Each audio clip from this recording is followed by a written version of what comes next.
ಈ ರಾಜ್ಯದಿಂದ ಬೇರೆ ಬೇರೆ ಕಡೆಗಳಿಂದ ಭಾಳಷ್ಟು ಜನ ಸಂಸ್ಥರ ಭಕ್ತಾದಿಗಳು ಬರ್ತಾ ಇದ್ದಾರೆ. ಏನಿದೆ ಸರ್ ಕಾರ್ಯಕ್ರಮ?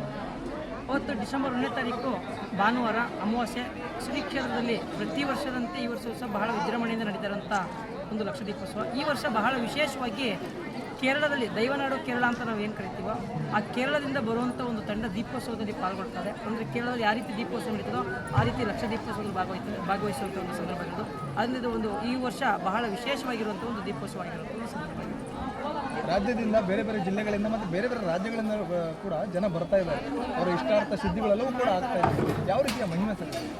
ಇಲ್ಲಿ ನೋಡಿರ್ಬೋದು, ಇವತ್ತು ಗುರುವಾರ ಆದರೂ ಇವತ್ತು ಇಷ್ಟು ಜನ ಭಕ್ತಾದಿಗಳು, ಸಾವಿರಾರು ಜನ ಭಕ್ತಾದಿಗಳವರಂದರೆ ತಾಯಿಯ ಒಂದು ಮಹಿಮೆ, ತಾಯಿಯ ಒಂದು ಅಪಾರವಾದ ಒಂದು ಭಕ್ತಿ ಇರುವಂತಿದ್ದ ಆ ತಾಯಿ ಮೇಲೆ ಇಟ್ಟಿರುವಂಥ ಒಂದು ಭಕ್ತಿಗೆ ಇವತ್ತು ಈ ಭಕ್ತಾದಿಗಳು ಬರ್ತಾ ಇರುವಂಥದ್ದು. ಅಂದರೆ ರಾಜ್ಯ, ಹೊರ ರಾಜ್ಯಗಳು ಮತ್ತು ವಿದೇಶದಿಂದ ಈ ಕ್ಷೇತ್ರಕ್ಕೆ ಭಕ್ತಾದಿಗಳು ಇರುವಂಥದ್ದು. ಇವತ್ತು ಬೇರೆ ಬೇರೆ ರಾಜ್ಯಗಳಿಂದ ಶ್ರೀ ಕ್ಷೇತ್ರಕ್ಕೆ ಬಂದು ತಾಯಿಯ ಆಶೀರ್ವಾದಕ್ಕೆ, ಅವ್ರ ಇಷ್ಟಪಟ್ಟ ಸಿದ್ಧಿಗಳಿಗೋಸ್ಕರ, ಕೋರಿಕೆಗಳಿಗೋಸ್ಕರ ಶ್ರೀ ಕ್ಷೇತ್ರಕ್ಕೆ ಬರುವಂಥ ಒಂದು ಸಂದರ್ಭ ಇದೆ. ಅಂದರೆ ನಂಬಿಕೆಯಿಂದ ಬಂದರೆ ಖಂಡಿತ ಅವ್ರಿಗೆ ಇಷ್ಟಾರ್ಥ ಸಿದ್ಧಿಗಳು ಶೀಘ್ರವಾಗಿ ಒಂದು ಫಲ ಸಿಕ್ಕಿರುವಂಥ ಒಂದು ಸಂದರ್ಭ ಇದೆ. ಯಾವ ರೀತಿ ಸಿದ್ಧತೆಗಳಿದಾವೆ ಸರ್ ಲಕ್ಷ ದೀಪೋತ್ಸವ ಕಾರ್ಯಕ್ರಮ ನಡೆಯುತ್ತೆ? ಲಕ್ಷ ದೀಪೋತ್ಸವಕ್ಕೆ ಹಲವಾರು ಮನೋರಂಜನೆ ಕಾರ್ಯಕ್ರಮಗಳು ಮತ್ತು ವಿಶೇಷವಾಗಿ ಚೆಂಡೆ ವಾದ್ಯ ವ್ಯವಸ್ಥೆ ಮಾಡಲಾಗಿದೆ. ಮತ್ತು ತಾಯಿಗೆ ಒಂದು ತೇರನ್ನು ದಿನನಿತ್ಯ ಕೈಂಕರ್ಯಕ್ಕೆ, ಪೂಜೆಗೆ ತೇರನ್ನು ಸಮರ್ಪಣೆ ಮಾಡ್ತಾ ಇರುವಂಥದ್ದು. ಮತ್ತು ಅವತ್ತೇ 3ನೇ ವರ್ಷ ಈ ಕ್ಷೇತ್ರದಲ್ಲಿ ಬಸವಪ್ಪನವರ ಒಂದು ಬಹಳ ಒಂದು ವೈಭೋಗ. ಬಸವಪ್ಪನವರದ್ದು 3ನೇ ವರ್ಷದ ಹುಟ್ಟುಹಬ್ಬನೂ ಸುದ ಅವತ್ತೇ ನಡೆಯುವಂಥದ್ದು. ಮತ್ತು ಸಾಯಂಕಾಲ 6 ಗಂಟೆಯಿಂದ ಲಕ್ಷ ದೀಪೋತ್ಸವ ಮತ್ತು ಮದ್ದಿನ ಪ್ರದರ್ಶನ ಎಲ್ಲ ವ್ಯವಸ್ಥೆಗಳನ್ನು ಏರ್ಪಡಿಸಲಾಗಿದೆ. ಬಹಳ ಈ ಸತ ಪ್ರತಿ ವರ್ಷದಂತೆ ಈ ವರ್ಷವೂ ಸಹ ಬಹಳ ವಿಶೇಷವಾಗಿರುವಂಥ ಈ ವರ್ಷ 2024ನೇ ಇಸ್ವಿ ಬಹಳ ವಿಶೇಷವಾಗಿರುವಂಥ ಒಂದು ಲಕ್ಷ ದೀಪೋತ್ಸವ ಕಾರ್ಯಕ್ರಮ. ಈ ಪುಣ್ಯಕ್ಷೇತ್ರದ ಹೈಲೈಟ್ ಅಂದರೆ ಚಾಮುಂಡೇಶ್ವರಿ ವಿಗ್ರಹ ಸರ್.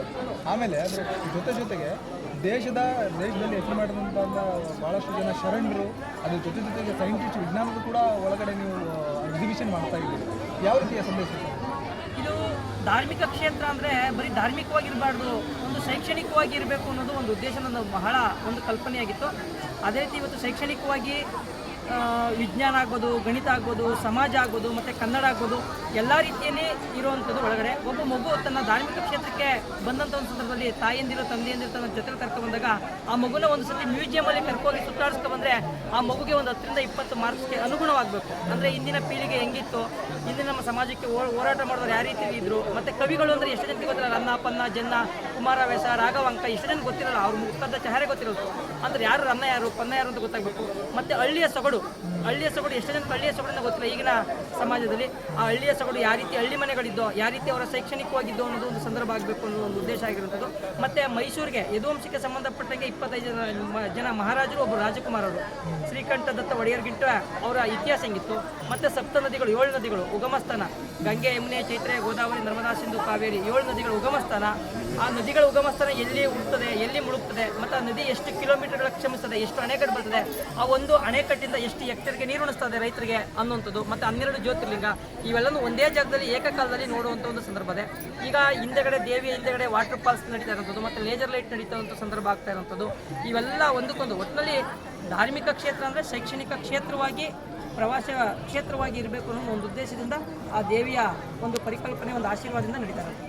ಈ ಲಕ್ಷ ದೀಪೋತ್ಸವಕ್ಕೆ ಭಾಳಷ್ಟು ಜನ ಬರ್ತಾರೆ ಸರ್, ಕುಟುಂಬಸ್ಥ ಮಕ್ಕಳನ್ನ ಕರ್ಕೊಂಡು. ಯಾವ ರೀತಿ ಸಿದ್ಧತೆಗಳಿಂದ ಬರಬೇಕು ಅವರು, ಯಾವ ರೀತಿ ಇಲ್ಲಿ ಅವರಿಗೆ ಅನುಕೂಲವಾಗ್ತಾರೆ? ಇಲ್ಲಿ ಶ್ರೀ ಕ್ಷೇತ್ರ ಒಂದು ಹೆಸರುವಾಸಿಕೆ ಏನಪ್ಪ ಅಂತಂದರೆ ದಾಸೋಹ.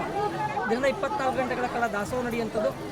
ಆ ದಾಸೋಹದ ಬಂದಂಥ ಭಕ್ತರಿಗೆ ಪ್ರತಿಯೊಬ್ಬರಿಗೆ ದಾಸೋಹ ಇಲ್ಲ ಅಂತ ಕಳಿಸುವಂಥ ಒಂದು ಸಂದರ್ಭ ಇದೆ. ಕ್ಷೇತ್ರದಲ್ಲಿ ದಾಸೋಹ ವ್ಯವಸ್ಥೆ ನಡೀತದೆ. ಮತ್ತು ಭದ್ರತೆಗೆ ನಾವು ಅಲ್ಲೇ ಏನೇನು ವ್ಯವಸ್ಥೆ ಮಾಡಬೇಕು ಎಲ್ಲ ಭದ್ರತೆ ವ್ಯವಸ್ಥೆ ಮಾಡ್ತೀವಿ.